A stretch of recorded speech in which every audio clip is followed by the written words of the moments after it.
हाँ, नमस्कार। अपनी विषय वस्तु चल रही है अभी संचार माध्यम यानी कि समाचार लेखन, जिसमें आपने समाचार पत्र के बारे में पढ़ा है, पत्र पत्रिकाओं के बारे में पढ़ा है कि एक संवाददाता जो होता है, एक रिपोर्टर जो होता है, वो किस प्रकार से समाचार लेखन करता है। अभी आपने मुद्रित माध्यम पढ़ा यानी मुद्रित समाचार, जिसका लेखन होता है एक रिपोर्टर घूम फिर करके समाचार इकट्ठे करके संपादक और रूप संपादक को देता है और वो उसे भाषा और एक लिपि दे करके समाचार तैयार करते हैं। तो वो तो आपका मुद्रित माध्यम हो गया। अब मुद्रित माध्यम के बाद में जिसे अपन पढ़ने जा रहे हैं वो है इलेक्ट्रॉनिक माध्यम।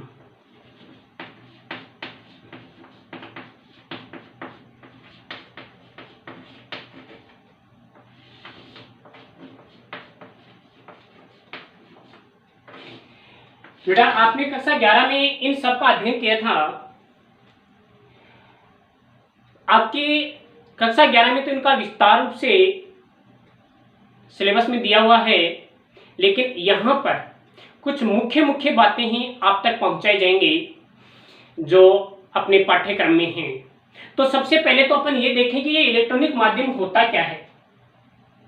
देखिए, आज का जो ये विज्ञान का युग है, इस विज्ञान के युग में, विज्ञान के दौर में संचार माध्यम बदल रहे हैं। यानी बहुत ही तेजी के साथ में जनसंचार करने वाले जो साधन हैं उनका विकास किया जा रहा है और उनका आविष्कार किया जा रहा है।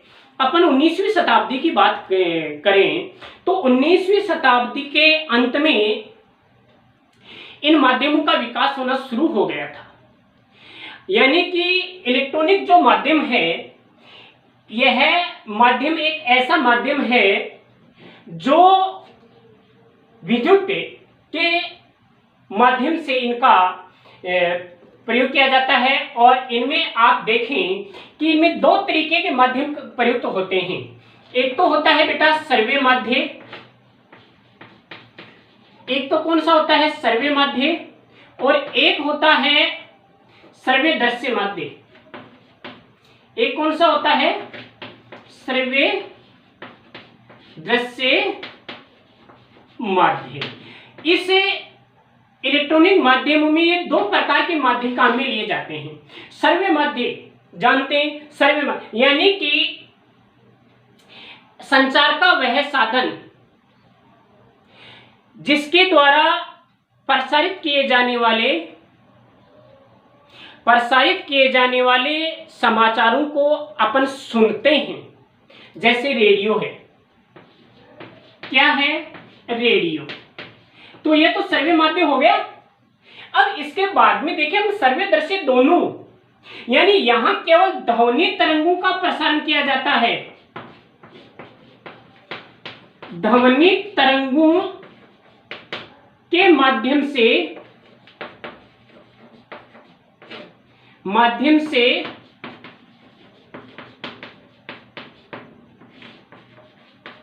खबरों को प्रसारित किया जाता है। और ये जो सर्वे दृश्य है, इसमें ध्वनि तरंगों के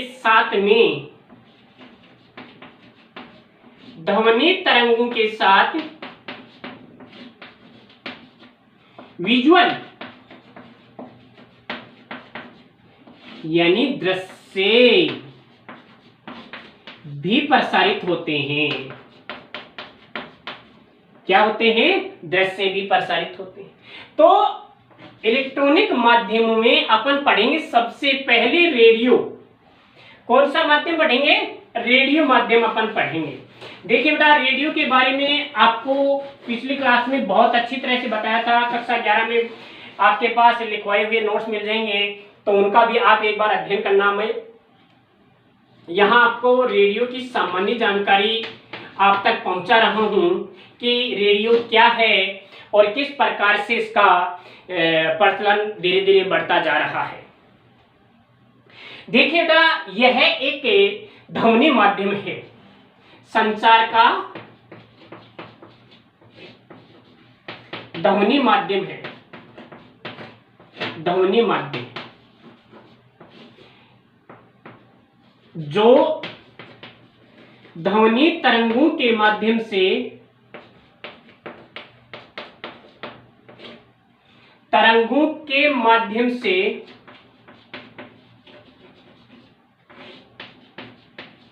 संचार करता है।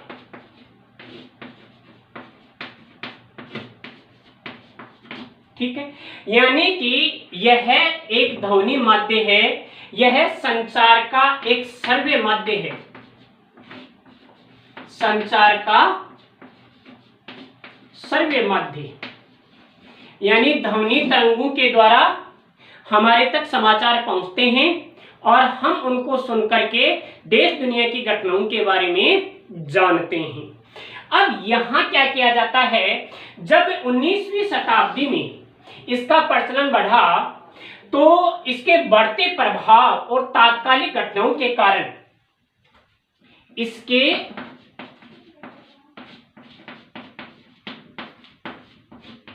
बढ़ते प्रभाव व इसके बढ़ते प्रभाव और इसकी घनिष्ठता के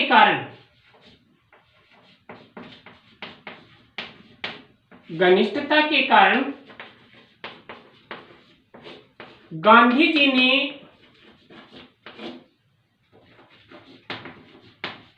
रेडियो को एक अद्भुत शक्ति कहा है। रेडियो को एक अद्भुत शक्ति कहा है। किसने कहा? गांधी जी ने कहा। गांधी जी ने रेडियो के बारे में क्या कहा कि यह संचार की एक अद्भुत शक्ति है, संचार की यह एक अद्भुत शक्ति है। अब यहां देखें, मैं आपको थोड़ी सी बता दूं कि रेडियो का आविष्कार, इसका आविष्कार 1895 ईस्वी 19वीं शताब्दी के अंत में जर्मनी के एक इंजीनियर थे, इलेक्ट्रॉनिक इंजीनियर, जर्मनी के एक इलेक्ट्रॉनिक इंजीनियर थे जी मार्कोनी।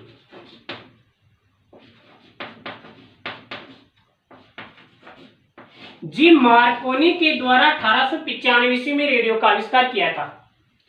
फिर धीरे धीरे इसका प्रभाव बढ़ता गया और 1921 में आकर के यह जो माध्य है, 1921 में आकर इसका प्रसारण धीरे धीरे विश्व स्तर पर होने लगा। तो 1921 ईस्वी में अमेरिका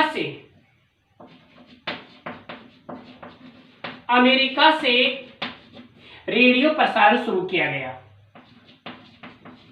रेडियो प्रसारण शुरू किया गया। इसके बाद में भारत में भी 1921 में ही इसका प्रसारण शुरू हो गया था और 1921 में मुंबई में एक रेडियो चैनल या रेडियो स्टेशन की स्थापना की गई और उसके माध्यम से एक संगीत कार्यक्रम प्रसारित किया गया। इसके बाद में आजादी तक तो भारत में लगभग 9 रेडियो स्टेशन स्थापित हो चुके थे। तो ये एक सामान्य जानकारी थी। इनके बारे में आपके यहाँ से कोई नहीं पूछेगा, आपके सिलेबस में नहीं है, इसलिए मैं केवल आपको एक सामान्य जानकारी दे रहा हूं। जहां से आपके प्रश्न आएगा, जहां से आपके प्रश्न आता है, प्रश्न बनता है आपके, वहां तक अपन चलें। तो यहां क्या है कि रेडियो समाचार जो है, रेडियो समाचार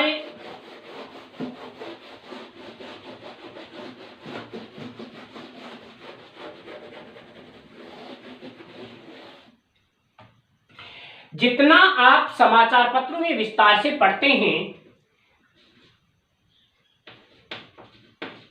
रेडियो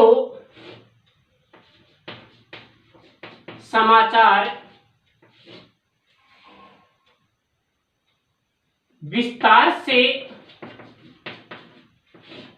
प्रसारित नहीं किए जाते हैं। पहली बार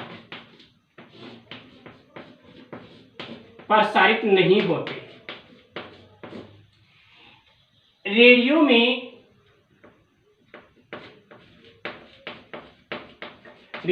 में समाचारों को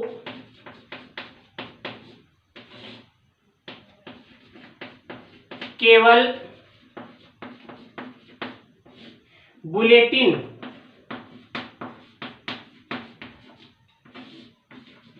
के रूप में प्रसारित किया जाता है।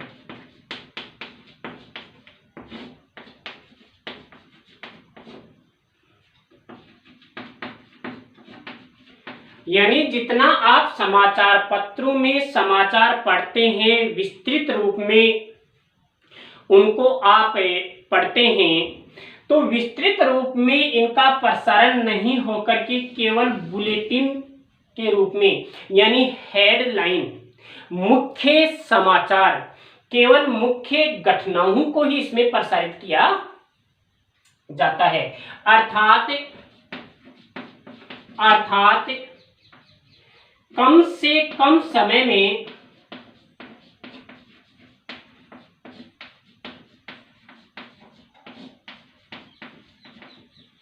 अधिक से अधिक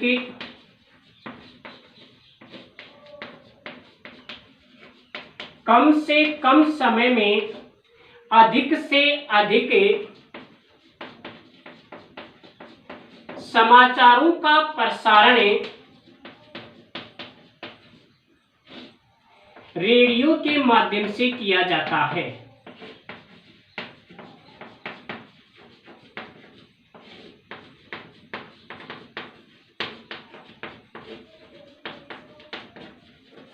रेडियो के माध्यम से किया जाता है।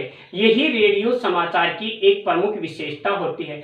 अब देखिए बेटा, ध्यान रखना, जो चीज आप अभी लिखेंगे वो आपके लिए बहुत ही इंपॉर्टेंट है। तो रेडियो समाचार लेखन करते समय ध्यान में रखने योग्य बातें, हेडलाइन आप हेडिंग डालेंगे और जहां से प्रश्न आता है वो चीज ये है। रेडियो के बारे में यदि प्रश्न आएगा तो यहां से प्रश्न आएगा। तो प्रश्न है, रेडियो समाचार लेखन करते समय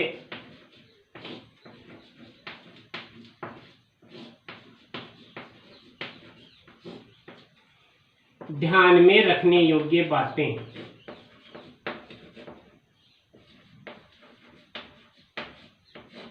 रखने योग्य बातें, यानी रेडियो समाचार जो लेखक होता है उन्हें किन किन बातों का ध्यान रखना चाहिए। नंबर 1, रेडियो समाचार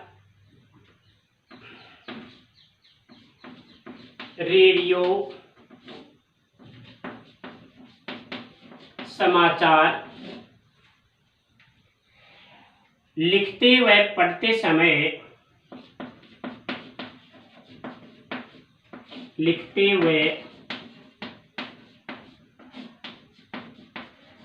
पढ़ते समय पढ़ते यानी एंकर, जो एंकरिंग करेगा वो एंकर, पढ़ते समय सहज, सरल व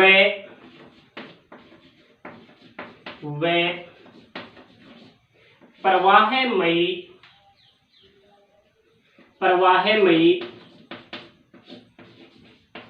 भाषा का प्रयोग करना चाहिए। प्रवाहमयी भाषा का प्रयोग करना चाहिए। सबसे महत्वपूर्ण बात यह है कि रेडियो समाचारों में आम बोलचाल में प्रयुक्त होने वाली भाषा का ही प्रयोग होना चाहिए। यानी कि इसमें किसी भी प्रकार के मुहावरों, लोकोक्तियों,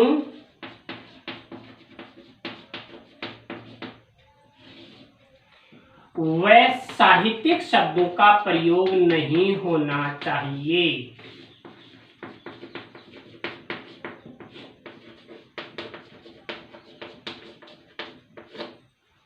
प्रयोग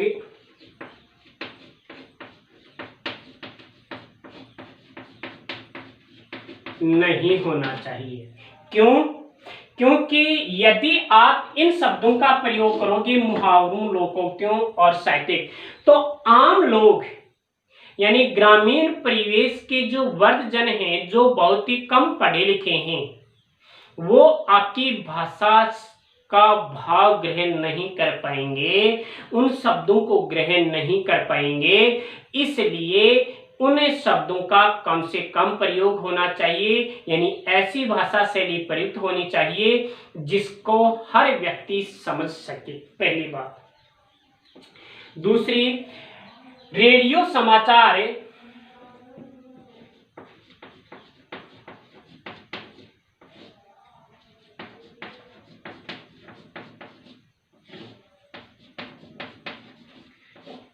समाचार साफ सुथरे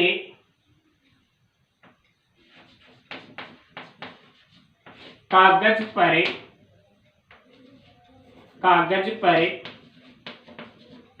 टाइप्ड होना चाहिए। रेडियो समाचार साफ सुथरे कागज पर टाइप्ड होना चाहिए। नंबर 3, रेडियो समाचार टंकण में, रेडियो समाचार टंकण के समय ट्रिपल स्पेस, टंकण के समय ट्रिपल स्पेस का प्रयोग होना चाहिए, का प्रयोग होना चाहिए। ट्रिपल स्पेस का प्रयोग होना चाहिए। और बहुत ही महत्वपूर्ण जो बात है वो यह है कि रेडियो समाचारों का प्रसारण, रेडियो समाचारों का प्रसारण निश्चित समय सीमा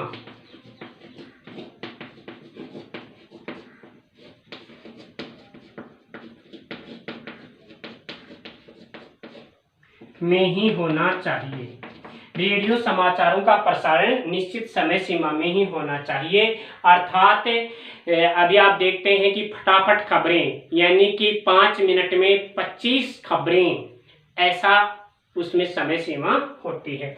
तो ये रेडियो समाचार लेखन के समय ध्यान में रखने योग्य या ध्यातव्य बातें हैं जो एक एंकर को और रेडियो समाचार लिखने वाले लेखक को ध्यान में रखना चाहिए। इसमें एंकर की भूमिका अहम होती है, क्योंकि एंकर ही समाचारों को पढ़ता है, उसे समय सीमा का ध्यान रखना होता है।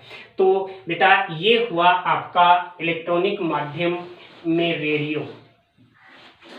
अब दूसरा माध्यम है टेलीविजन।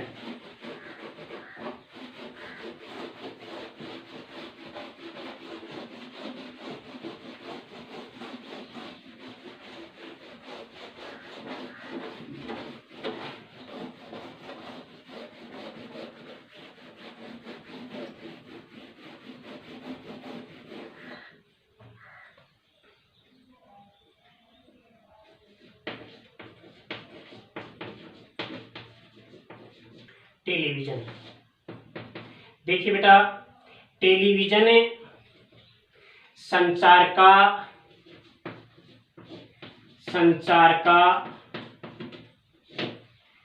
श्रव्य दृश्य माध्यम है।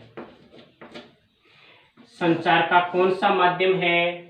श्रव्य और दृश्य, यानी वह माध्यम जो शब्दों के साथ साथ शब्दों से जुड़े हुए विजुअल्स भी अपने तक पहुंचाता है। ध्वनि तरंगों के साथ साथ हमें दृश्य भी प्रदान करता है, वह टेलीविजन है। यानी यह एक श्रव्य दृश्य माध्यम है जो कि संचार का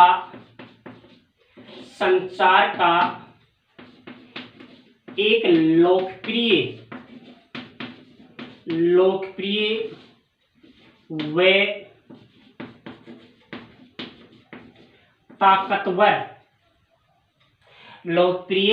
व ताकतवर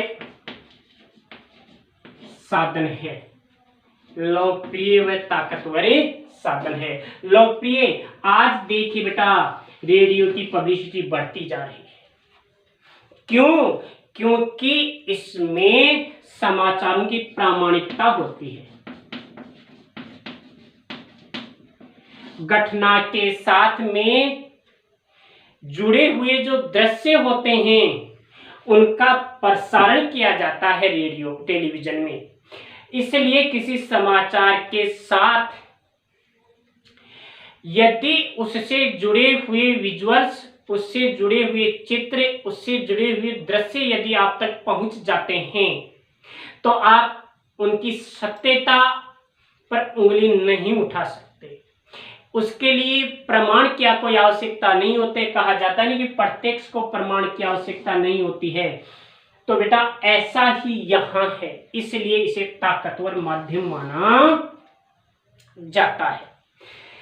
अब यहां पर क्या है कि टेलीविजन में सबसे ज्यादा जो प्रामाणिकता होती है, प्रधानता होती है, वो विजुअल्स की होती है, यानी दृश्य की प्रामाणिकता होती है।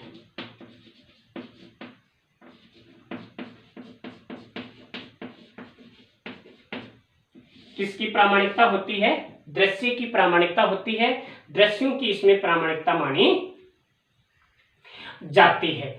अब यहां पर क्या है कि इसमें जो दृश्य दिखाए जाते हैं वो समय और घटना से जुड़े हुए दृश्य दिखाए जाते हैं। इसलिए टेलीविजन की दुनिया में केवल और केवल विजुअल्स ही, दृश्य ही सबसे महत्वपूर्ण माना जाता है।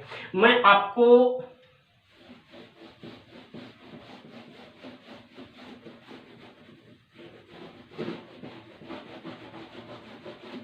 टेलीविजन के बारे में एक सामान्य जानकारी दे देता हूं कि टेलीविजन का आविष्कार,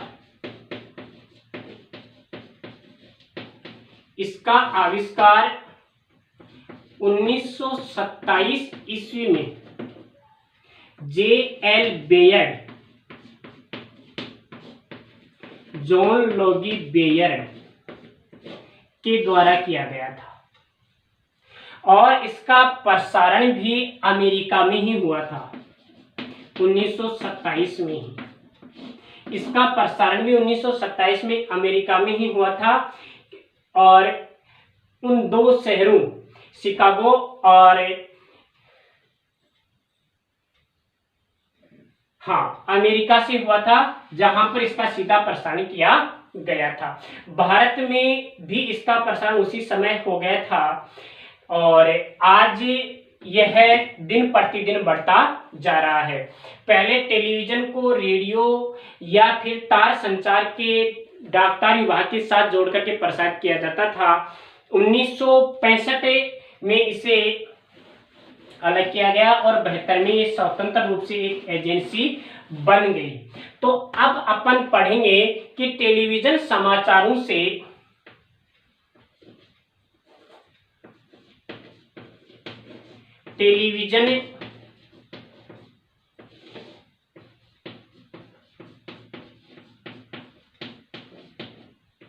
समाचारों से जुड़ी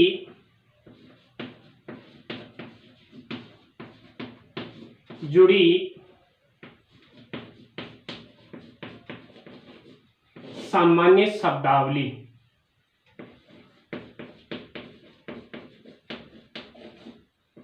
देखिए बेटा, जिस प्रकार से आपने समाचार पत्र की शब्दावलियों को देखा था कि ककार क्या होता है, उल्टा पिरामिड क्या होता है, हार्ड न्यूज क्या होता है, सॉफ्ट न्यूज क्या होता है, कॉलम क्या होता है, स्टोरी क्या होती है, खबर क्या होती है, तो उसी प्रकार से टेलीविजन समाचारों की भी कुछ सामान्य जानकारियां होती हैं। और बेटा यहाँ से प्रश्न आएगा, ये मान लो ये बहुत ही इम्पोर्टेंट है आपके लिए। जिस प्रकार से रेडियो समाचार लेखन करते समय सामान्य जो बातें थी, तो उसी प्रकार से रेडियो समाचारों से जुड़ी हुई जो सामान्य शब्दावलियां हैं, यहाँ से भी प्रश्न आने की संभावना होती है।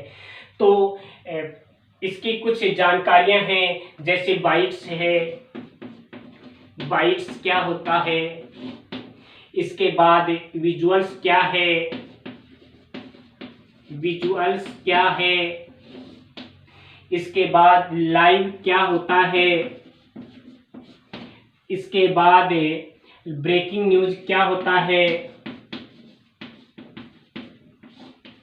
ब्रेकिंग न्यूज क्या होता है, इसके अलावा और बहुत सी सामान्य जानकारियां हैं जो अपन पढ़ेंगे।